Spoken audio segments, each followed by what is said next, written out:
race against time to come to a general shift from fossil and nuclear energies to renewables.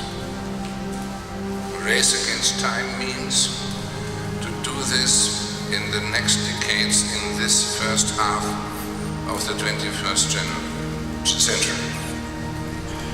The reasons for that are already by many so-called energy experts ignored or denounced, but it is obviously that we have only 3 or 4 decades time to change the energy system in general, to come to a new energy basis of mankind, and this not only in one country, everywhere. The reasons for that are not anymore ignorable. Because of 2 limits of the conventional energy system. The conventional energy system I define as a system based on non-sustainable using of biomass in many countries, non-sustainable using, but mainly on fossil energies and nuclear energies. And there is one limit which is not contradictory. This is the limit of the reserves. Because this limit of the reserves shows us that there are two curves of energy development. One decreasing curve of depleting reserves like coal, oil, gas, and also uranium. And on the other side, an increasing curve of energy demand in the world civilization. Alone in the last 15 years, since the beginning of the 90s, there was an energy demanding growth of 50%, faster than ever before. That means we are running worldwide into the energy trap of lacking energy availability. And the development runs of the 2 curves, one decreasing curve of reserves, one increasing curve of demand, to a crossing point. And if we would arrive at this crossing point, mankind would get the final most bloody conflict ever happened, because without energy nothing works, and that means it is a really existential conflict for everyone. And we are nowadays in the situation in which we approach to this crossing point. And even if in this approaching period we get more and more problems besides the climate problem. Even if there would be not the climate problem, we are in a hurry to change the energy system, to change the energy basis. Because what happens when, look to the oil prices, when we approach to this crossing point, the energy prices go up and up and up, more and more. It's a case for oil, gas will follow. Uranium happened in the uranium field, exactly the same. And the coal will follow. Nobody should think that the coal prices would stay at this level, like now, when the oil prices are going up and the gas prices are going up. This endangers the whole world economy. It endangers up to now the third world. More than 40 countries in the third world have to pay actually for the importation of oil more than their total export earning is. That means they don't have any chance in the future as long they stay on these energy dependency. That means as long they don't shift to indigenous renewable energies which they don't have to pay and which allow them to save the currency. And who speaks about the third world crisis without mentioning or being aware of that point means he doesn't know about what he is speaking. And even in the rich countries, the energy bill becomes more and more expensive. And it creates a social problem from day to day more. And that means we have to change very soon. It is not anymore possible to postpone it. What happens worldwide is an energy tragedy. And the reason is that for decades there was an ignorance about renewable energies. The potential was denounced, and therefore most of the governments failed to have a look and to develop a policy towards renewable energies. Already we have only a handful of countries in the world, only a handful with an adequate policy for renewable energies, only a handful. But look to the whole world and you see the relations. And it is necessary to give the answer why we have this bad development, this worse, more and more worse development. This is only one limit. The second limit is that we are not allowed to burn off all these known reserves. The ecological limit of this global pyromania is closer than the limit of the resources. Therefore, we can turn as much we want. We have to come to a general replacement of the conventional energy system in the next 3 or 4 decades. That means we have to begin everywhere radically, really radically. And all who say that this would not be realistic have a wrong understanding of realism.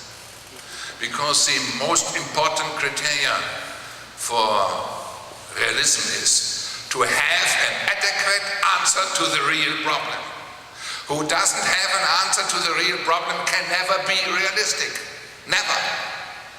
But what we have, what is defined today as realism is nothing else than behaving in muddling through the existing constellations. But this is an illusion to win the future with this mentality or with this limited scope and the limited programs. Renewable energy system creates us the opportunity, gives us the opportunity for a clean energy consumption and production everywhere. That means the 2 main problems of world civilization of today can only be solved by the shift to renewable energies. This is a historical target. This is the challenge of the century. This has to be the first priority of all political institutions. This has to be the main strategy of governments and of parliaments, and it must be the main call of our societies to push governments, to urge governments to go this way. But why they don't do that in an adequate way? Why? There is one psychological reason, and this reason you can see even in the movie of Renewable, indirectly. This movie, An Inconvenient Truth, shows all the problems of the climate. caused by the conventional energy system. But it doesn't give an answer, and it becomes problematic in this time to show a gigantic danger without giving an answer. People can only become committed if they see a perspective. Nobody works for a target which is estimated to be no, that this is not enough, could not work. Therefore, we must finish a debate on energy in which we create small steps to against gigantic dangers. This is out of standard. The adequate standard is to have a highly ambitious strategy.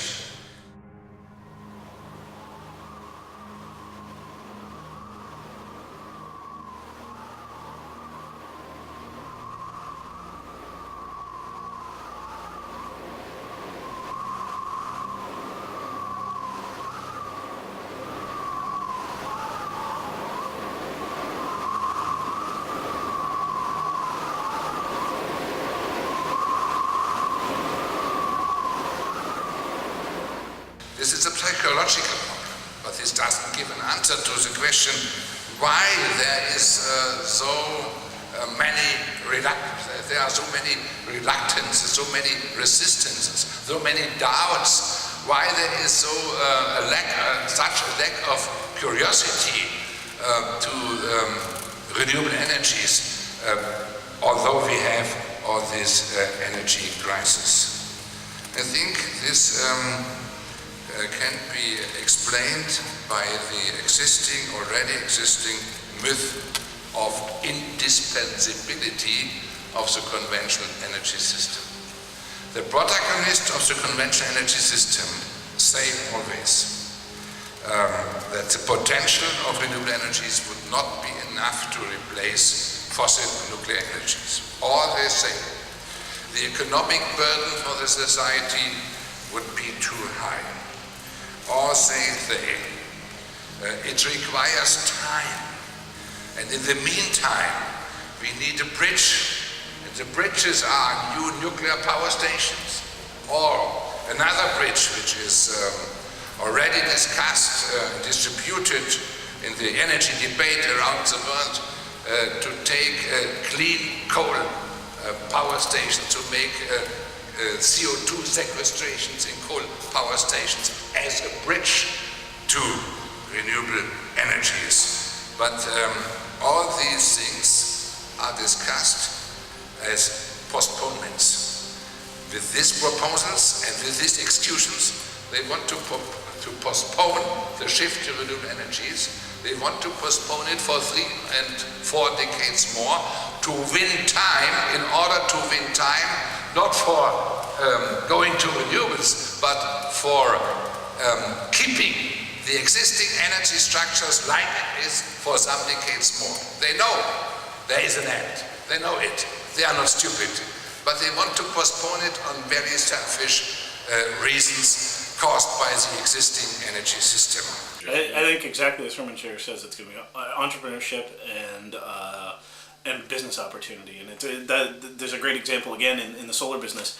BP Solar Division in I think 2003 or 2004 developed some of the most efficient solar panels anyone ever made, including thin film, which is the sort of next generation solar technology, and then abandoned the project. Particularly the thin film project. It had basically decided, you know what, the efficiency levels on thin film are too low, it's not going to be market viable. And now you've got a number of startup companies that emerged out of labs, that emerged out of Silicon Valley venture capital ventures that are bringing that technology to market. There's a company called NanoSolar in Silicon Valley, there is First Solar in Phoenix, and a couple of German companies as well. And they're independent, standalone, all they do is solar energy. Their interest, therefore, is not simply in investigating this for the future, but getting it to market as soon as possible. And what they're finding is that's now that you have a guaranteed mass market in a number of countries, Germany most prominently, but also a growing number of other European countries. You're starting to see it a little bit in parts of the United States, and now with Ontario Standard Offer. Once you have a market like that, and most of those sort of feed-in tariffs and other kinds of incentives are 20, 25 year, you can build a business on that. You know that there are going to be customers, and the great thing about that is that it's a self-perpetuating sort of feedback loop too, because as you make more of the stuff, the cheaper it gets, the more desirable it gets. We're seeing conventional energy prices going through the roof, and we're hitting that sort of what the renewable energy people call grid parity, which is sort of the magic moment when a kilowatt hour of solar or wind, it costs the same as any other energy source. And once we hit that, and it's really just a matter of time now. There are estimates of maybe 2011 or 2012 in parts of Europe that you'll see that. That's, they're off to the races. The reason for that is, the main reason, that there is a third big difference between conventional energies and renewables. The first, here the exhaustible energies, they are the non-exhaustible renewable energies. The second, here are the emitting, the polluting conventional energies, and there the chance for getting emission-free energy system. The third difference is a structural one, very political. It is a difference between the flow of the energy sources and where the potentials are. Energy consumption is everywhere where people work and live. But the energy promotion of the conventional energy system happens at very few places in the world, and in the run of the exhaustion, the places become fewer and fewer. 60% of world oil extraction happens in only 40 giant fields. In only 40 giant fields. Very few countries, very few giant fields. And from there, from all these places, from the coal mining, from the uranium mining, oil extraction, gas extractions, there is a long energy chain to the last village in all countries, in all regions in the world. A long energy chain which must make this energy available. That means we have only one chance. The chance about the energy source. One decision, the decision about the energy source. After this decision, all other things which has to be done, which have to be done, are decided by the energy source indirectly. The difference to renewable energies is we have these potentials, these sources everywhere, more or less intensively. Everywhere, and what could be supplied, what is supplied by nature everywhere, could be harvested everywhere.